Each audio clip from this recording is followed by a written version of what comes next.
Selamat pagi teman, apa kabar semuanya? Semoga dimanapun teman-teman berada selalu dalam keadaan sehat, bahagia, dan juga tidak kekurangan sesuatu apapun. Amin ya robbal alamin. Dan yang paling penting jangan lupa untuk selalu be happy, be healthy, be you, and be original. Kembali lagi bersama saya Dewi Pobo. Apa kabar semuanya? Selamat pagi waktu Indonesia. Selamat siang waktu Indonesia. Selamat pagi waktu Spanyol. Di Spanyol jam setengah 10 pagi teman-teman hari ini. Dan saya ini tadi udah habis udah habis dari mana-mana teman-teman, karena tadi malam kita tidur di villa ya. Saya nggak tidur di kota, saya tidur di villa sama Tile sama Nacho juga. Dan kita bangun, kalau di villa itu bangunnya biasanya saya 45 sampai 1 jam lebih awal dibanding bangun di sini, karena bangun di villa itu mesti, nggak tahu ya kenapa teman-teman. Kalau di sini mungkin karena di city center semua dekat, jadi kayak bangun nggak apa deh, bangun 10 menit sebelum beraktivitas tuh kayak yang semua bisa terhandle. Tapi kalau di villa terlambat 10 menit aja di sana nanti semuanya bisa kacau gitu. Jadi biasanya kalau di villa itu kita bangunnya agak lebih awal, terutama kalau Matile masih berangkat sekolah ya. Karena terlambat sedikit itu ada satu, di sini bilangnya rotonda atau kayak satu bundaran gitu. Nah, bundaran itu orang-orang datang dari daerah Benicassim, dari daerah Montornes, dari Oropesa, dari Borriol, dari desa-desa gitu, akan ngelewatin daerah situ untuk berangkat kerja ke kota. Nah, biasanya kalau kita terlambat berangkat pagi dari Montornes, di bundaran itu akan macetnya lumayan lama, dan kadang-kadang macetnya nggak separah di Indonesia ya teman-teman. Jadi kayak macet yang 5 menit, 10 menit gitu tuh udah kayak yang stres, wah nanti ini kita bakal terlambat gitu. Jadinya biasanya kalau kita tidur di villa, kita biasanya berangkat lebih pagi untuk menghindari macet gitu. Dan sudah selesai ngantar Matilde. Nah, tadi pagi nggak sempat sarapan di villa teman-teman. Kenapa? Biasanya saya sempat sarapan di villa karena capek banget. Kemarin itu saya bawa adik-adik jalan-jalan kemarin ke Penny sekolah. Nanti videonya nyusul ya, belum sempat ngedit. Sampai rumah udah malam, terus saya masih harus berbenah sedikit, terus ya itu tidur kecapean. jadi pemandu wisata seharian, jadinya bangunnya udah, walaupun kepagian kayak yang masih lemes gitu semuanya, nggak sempet sarapan, nggak sempet bikin sarapan dan segala macamnya. Ini sekarang saya mau sarapan di sini. Saya sarapan apa? Saya mau sarapan sesuai sama judulnya teman-teman. Saya mau sarapan empek-empek nih. Ini empek-empeknya dan ini kuahnya. Tuh kelihatan nggak? Kelihatan ya, ini kuahnya.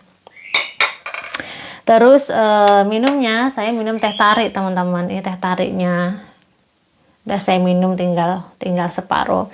Jadi empek-empek ini kemarin dibikin waktu acara ketemu sama teman-teman Indonesia yang ada di apa namanya, di sini di daerah Castellón, sama juga di Valencia. Cuman di Valencia nggak bisa semuanya. Yang di Valencia kemarin ada 2 orang datang dari satu dari Torrent, yang satu lagi dekat area situ juga. Terus ada mahasiswa juga datang kemarin makan bareng sama kita, dan salah satu menunya adalah empek-empek. Kemudian ini empek-empek udah digoreng pada saat kemarin, cuman karena menunya banyak banget nggak bisa habis semua. Dan nggak habis teman-teman, ini masih ada beberapa. Saya mau sarapan ini tadi di villa, nggak sempet saya bawa ke kota. Terus kalau kuahnya, ini kuahnya saya nggak bawa dari villa, jadi ini kuah dari Indonesia, dari Palembang asli. Waktu itu saya bawa dari Indonesia, saya masih punya kuahnya teman-teman. Mbak Sri Kustini, iya Mbak, betul. Sebenarnya ini agak heavy ya teman-teman, karena pagi-pagi kalau di Indonesia karena kita udah terbiasa kan dulu. Cuman kalau yang kita kayak misalnya udah lama nggak sarapan empek-empek, kayak sarapan empek-empek agak lumayan berat, tapi nggak apa-apa lah ini tuh teman-teman. Ini kalau di sini untuk orang-orang sini kayak nggak normal gitu loh, sarapannya berat banget sarapannya pagi-pagi. Tapi kalau untuk kita kayak yang mewah banget ketemu sama empek-empek setelah sekian lama nggak sarapan empek-empek. Bismillahirrahmanirrahim. Iya Mbak Yanita, kalau orang Palembang mungkin bilangnya cuko, tapi kalau orang awam seperti saya, kita bilangnya kuah empek-empek. Ini yang saya bawa dari Indonesia ini kental banget nih, kayak masih bisa ditambahin air nih cukanya nih tuh. Kalau yang di villa yang dibuat Mbak Erin kemarin itu lebih cair. Bismillahirrahmanirrahim. Enak sekali. Halo dari London, siapa dari London, apa kabar? Enak banget. Jadi kemarin waktu kita kumpul-kumpul sama teman-teman itu ada satu namanya Mbak Erin, itu suka banget masak aneka masakan. Saya udah bilang kemarin, Erin nggak usah banyak makanan. Saya tuh lebih suka kalau makan sekali habis gitu loh teman-teman. Jadi nggak yang apa namanya masih sisa gitu, nggak terlalu suka. Jadi saya bilang sama Erin, kita ada ber-16 kemarin, kita kira-kira aja makan secukupnya. Tapi Erin karena dia suka masak, dia bawa aneka macam makanan. Ada apa namanya, ada onde-onde, ada empek-empek, ada nastar, ada martabak, mie goreng. Itu yang dia bawa kemarin teman-teman. Jadi menunya terlalu banyak. Kemarin sampai habis makan itu Nacho bilang sisanya itu masih masih cukup untuk makan 40 orang, kata Nacho. Akhirnya udah itu sisanya sebagian masukkan freezer, sebagian saya bilang sama mereka yang datang itu, kalau kalian mau bawa aja semau kalian. Ada mereka ambil. Sisanya saya masukin ke freezer, termasuk empek-empeknya ini teman-teman. Bayung Lincir apa kabar? Siapa nih dari Bayung Lincir? Mbak Komsatun. Enak sekali ini empek-empeknya. Ini walaupun yang bikin bukan orang Palembang, tapi enak karena nggak ada saingannya teman-teman. Nggak ada saingannya di sini, jadi nggak ada pembandingnya. Tapi ini memang luar biasa enak. Mbak Arum, oh iya, udah tak tanya ya teman-teman. Mbak Junela, salam kenal. Indramayu hadir, terima kasih, salam kenal kembali. Besok saya tanya tagihan listrik, reaksi mereka dapat tagihan listriknya. Walaupun sebagian bilang ya wajar lah, itu kan di Eropa gitu. Karena teman-teman ngelihatnya mungkin kurs mata uangnya ya, karena 1 euro kan 16.200. Tapi sebenarnya yang mereka konsumsi listrik yang mereka pakai itu teman-teman, itu sebenarnya memang kalau untuk orang sini, kalau untuk keluarga ya, keluarga normal gitu, itu kayak memang agak abnormal gitu, kayak di luar batas. Memang 700 tuh too much. Banyak teman-teman di sini 700 euro itu, walaupun teman-teman bilang ya kan jangan dirupiahkan dong, itu kan euro. Walaupun di euro, walaupun nggak kita rupiahkan, tapi kalau tagihan listrik rumah biasa sebulan 700 itu luar biasa mahal di sini.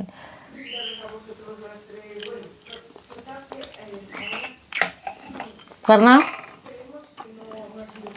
Spanyol itu orangnya kan nggak ini teman-teman, nggak seperti di kita yang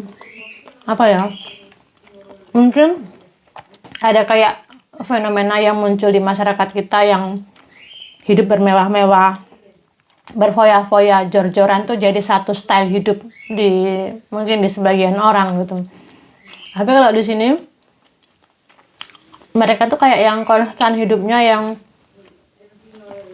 hati-hati banget pakai listrik, pakai segala macamnya gitu. Jadi nggak yang boros terus jor-joran. Oh listrik kita habis, yuk listriknya kita habis 30 juta yuk. Terus misalnya kita dipamerin ke teman-temannya atau di sosial media, nih lihat listrikku habis 30 juta, 40 juta gitu. Di sini tuh enggak. Jadi di sini tuh masyarakatnya hati-hati, enggak konsumtif masyarakatnya. Termasuk untuk pemakaian listrik, walaupun misalnya penghasilannya besar misalnya, ataupun misalnya taraf ekonominya mungkin lebih bagus dari sebagian kita misalnya, tapi tetap teman-teman mereka tetap hati-hati. Jadi kalau 700 tuh mereka tidak begini, enggak alah cuman 700 euro gitu, enggak, mereka hati-hati. Walaupun misalnya tabungannya anggaplah di di account mereka, misalnya mereka punya 4 miliar apa 5 miliar, tapi kalau ngeluarin uang 700 euro yang tidak seharusnya mereka keluarin segitu, itu mereka juga nggak mau, nggak terus nggak apa-apa deh, kita masih punya masih punya uang banyak, cuman 700 euro ini, nggak begitu teman-teman di sini. Jadi ya itu saya bilang, walaupun mereka berada gitu ya untuk konsumsi keluarga 700 euro itu, mereka orang yang berduit pun di sini bakalan kaget dengan tagihan segitu gitu. Mungkin agak beda kalau Indonesia yang misalnya dapat tagihan 15 juta tapi di tabungannya misalnya ada 1 miliar gitu, cuma 15 juta. Mungkin gitu ya. Mungkin tidak semua, tapi mungkin ada sebagian orang begitu. Tapi di sini nggak gitu, teman-teman. Bismillahirrahmanirrahim. Kemarin mereka tanya, "Mbak, kalau Mbak listriknya habis berapa?" Listrik kita nggak banyak, paling cuman kalau musim dingin paling 200, itu udah tinggi.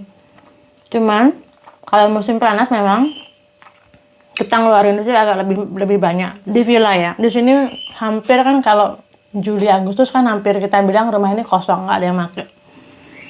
Kalau di villa Juni, Juli, Agustus tuh biasanya udah mulai naik. Sempat juga 700 di villa beberapa kali, agak lebih naik sedikit, agak lebih turun sedikit. Itu tahun-tahun waktu nggak ada hujan, itu kita banyak ngeluarin listrik untuk mesin semprotan air tuh loh teman-teman, untuk nyemprotin tumbuh-tumbuhan, pohon-pohon, rumput yang ada di villa itu kan mesti dikasih air ya. Kalau sampai berbulan-bulan nggak ada hujan, kasihan kan pada dehidrasi semuanya itu tumbuh-tumbuhan di villa. Nah itu kita bikin otomatis. Nah itu yang biasanya kita cuman sehari itu kita nyiramnya cuman 1 jam, malam itu kita nyiramnya agak lebih lama, kayak yang lebih 2 jam, 3 jam, 3 jam gitu. Terus di villa itu kan kita ada pool, ada kolam renang, itu juga listriknya besar juga. Kemudian di villa itu kita ada 3 dapur yang di dalam ya teman-teman, ada 3 dapur. Terus kalau musim panas karena banyak tamu, banyak keluarga datang, itu kita banyak simpan makanan di kulkas, dan kulkasnya ada 4 kulkas itu on semua. Kemudian microwave ada 3 on semua kalau lagi banyak orang. Kemudian oven ada 3, oven gede ada 2, oven kecil ada 1. Terus toaster dan segala macamnya itu kan makan konsumsi yang banyak, tapi kayak yang wajar karena kadang-kadang ada 16 orang di villa, kadang-kadang ada 20 orang gitu. Jadi masih seperti wajar kalau kita habis 700 gitu, karena kita tahu pemakaiannya untuk apa aja. Cuman kalau yang adik-adik kemarin tuh memang luar biasa, karena yang terakhir kemarin kan 700, kemudian berapa ya kemarin, 700, 200, terus 100 sekian gitu loh. Memang itu agak nggak wajar. Cuman mungkin menurut saya ya, salah satunya karena mereka pas datang di sini di musim dingin, kemudian mereka masih belum terbiasa menggunakan listrik dengan cara orang sini. Jadi adik-adik itu mungkin masih menggunakan listrik dengan cara orang Indonesia yang males matiin lampu, mungkin terus misalnya setrika baju-baju yang mungkin sebenarnya tidak perlu disetrika, yang mungkin pakaian dalam disetrika juga, yang mungkin tidak terlalu kusut disetrika juga, mungkin itu juga salah satu yang bikin mereka listriknya habis banyak. Terus mungkin air ya, mungkin terus pemanas teman-teman, pemanas air. Kemudian penghangat ruangan, karena ada 3 kamar mereka, dan mungkin penghangat ruangannya di-on-kan 24 jam. Saya nggak tahu, mungkin salah satunya itu. Sampai listriknya habis per bulannya, di bulan itu habis. Oh, sebenarnya itu bukan listrik bulan pertama teman-teman, itu bulan kedua, karena kan mereka datang di Januari. Jadi tagihan listrik itu kan per bulan, cuman dibayarkannya biasanya 3 bulan sekali. Januari sampai dengan Februari itu mereka habisnya 300. Itu yang bulan pertama mereka datang ke sini. Terus yang bulan kedua, Februari, Maret, itu yang habis 11 juta. Itu yang habis 700. Terus yang bulan ketiga sama keempatnya itu agak lebih turun lagi. Gitu. Enak sekali.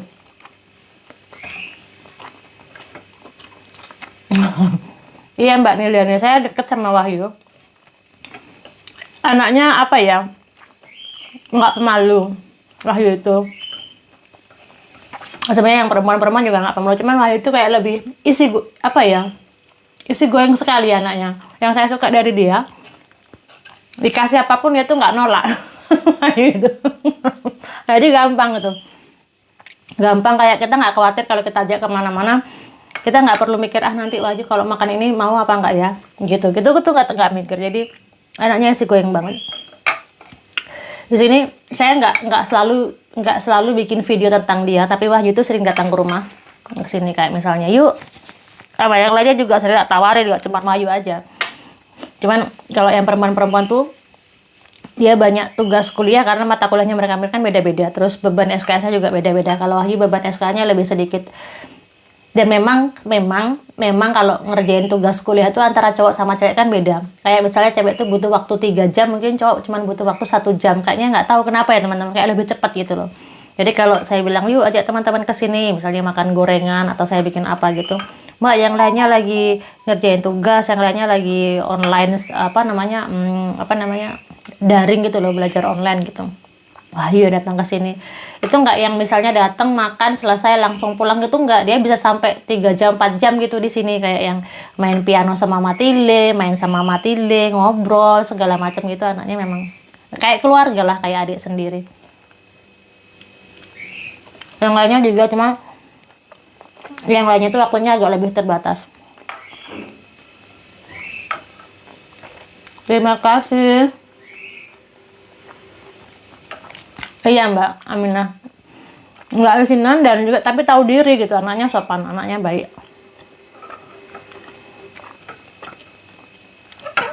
Banyak sekali nih pempeknya. Habis ini saya mau jual alpukat teman-teman. Saya punya alpukat banyak, saya bawa ke bawah.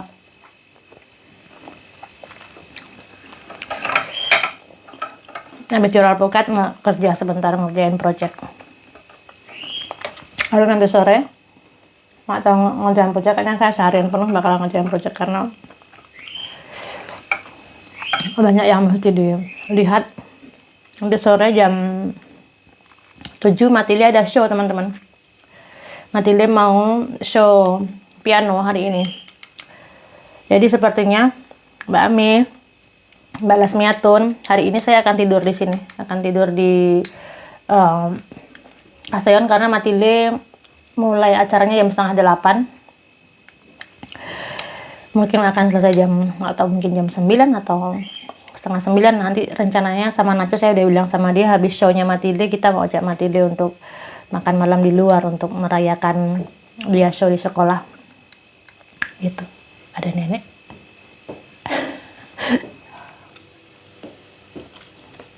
Tadi saya masuk rumah nenek belum bangun. Gitu. Iya. Sama Pak juga deket banget. Sama Nacho. Sama Marta. Sama nenek juga deket. Cuman kalau sama nenek tuh terkenal bahasa. Sama Marta karena Marta bisa bahasa Inggris. Ngobrolnya nyambung. Lucu Wahyu itu. Kalau saya bilangnya kayak sweet gitu, anaknya manis. Kayak yang nggak neko-neko gitu anaknya.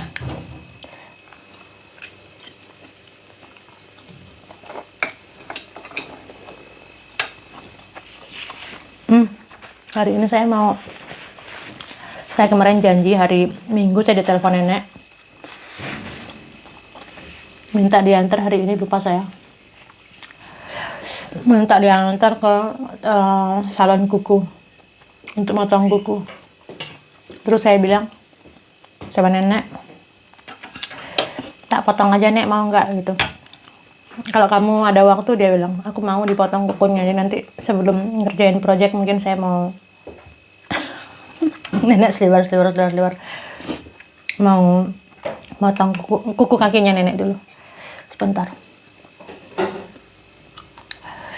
Iya, tadi sudah saya ceritain Mbak Dip Asmaranda. Nanti tak bikin videonya ya biar mereka cerita sendiri dapat tagihan listrik reaksinya gimana. Alhamdulillahirrahmanirrahim. Selesai. Makan pempek, Mbak. Saking pedasnya ini cukonya. Sampai pilek. Pempeknya yang bikin Mbak Erin. Mbak Erin kemarin datang ke villa, bawa pempek, teman-teman. Siapa Mbak Erin? Mbak Erin, Erin ini orang Indonesia. Dulu sempat kerja di Malaysia, terus nikah sama orang sini, tinggal di Toren ya, kalau nggak salah di Toren. Terus udah berapa tahun ya, lebih lama dari saya tinggal di Spanyolnya. Suka masak, teman-teman. Aduh, pedas. Suka masak. Toren itu daerah Valencia ya, teman-teman. Di Castellón itu kan nggak, orang Indonesia cuma ada 4. Di luar adik-adik ya, kalau ada adik kan temporary, cuman 6 bulan kurang lebih. 2 di kota, saya sama Mbak Tintin. 1 di desa, namanya desanya Alquerias, Dian. Terus ada 1 lagi di desa Borriol, agak lumayan jauh dari peradaban gitu. Jadi cuma ada 4 itu. Kalau di Castellón yang terdata ya. Kalau yang nggak terdata nggak tahu. Nah, sekarang ada 4 itu. Yang sering kumpul saya, Mbak Dian, sama Mbak Titit.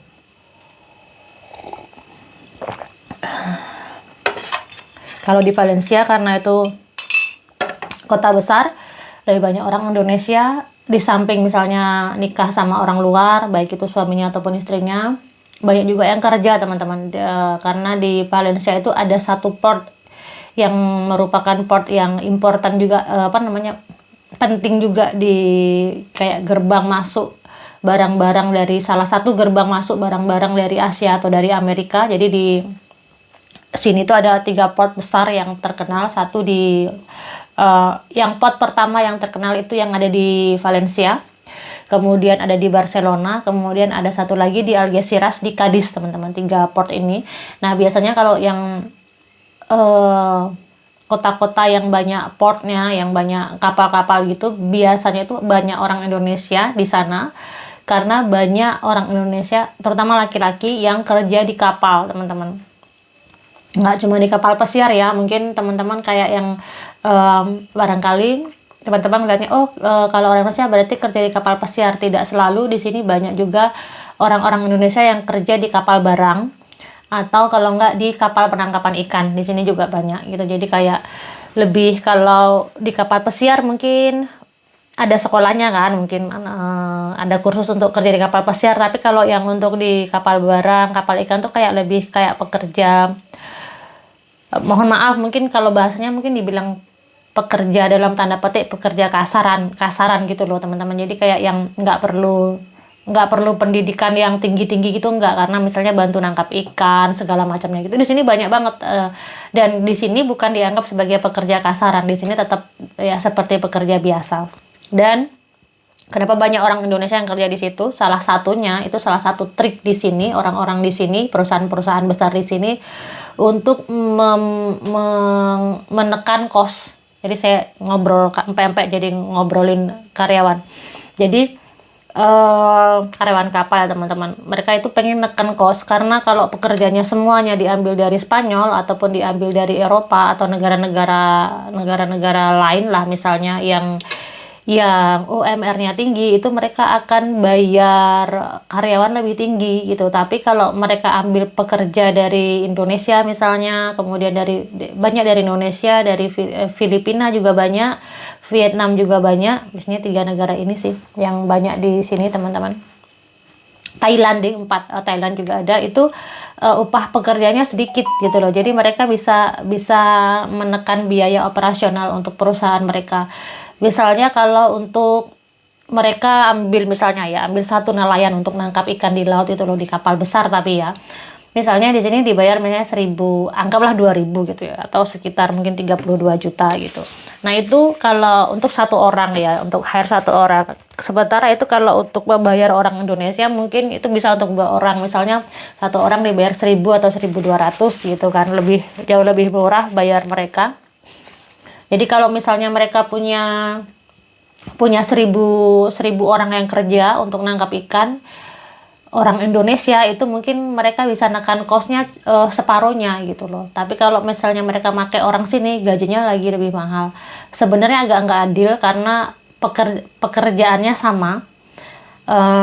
Kemudian waktu kerjanya juga sama, manusia juga, cuman kita dibayar lebih rendah dibanding agak sedih sih kalau ngomongin teman-teman dibanding di orang sini yang dibayar lebih tinggi. Tetapi karena kita tidak punya nilai tawar yang tinggi, jadi dan banyak dari kita yang butuh pekerjaan dan tidak punya nilai. Kita emang belum punya nilai tawar yang tinggi untuk bisa dibayar sama seperti orang sini gitu, terutama untuk pekerjaan-pekerjaan tertentu ya.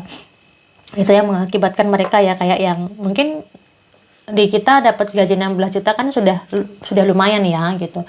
16 juta itu 1.000 di teman-teman di sini sudah lumayan lah, gaji bersih 16 juta itu kan udah lumayan di kita gitu. Kalau di sini kan mungkin orang masih mikir-mikir aku kerja di laut 16 juta nggak ketemu sama anak istriku misalnya gitu.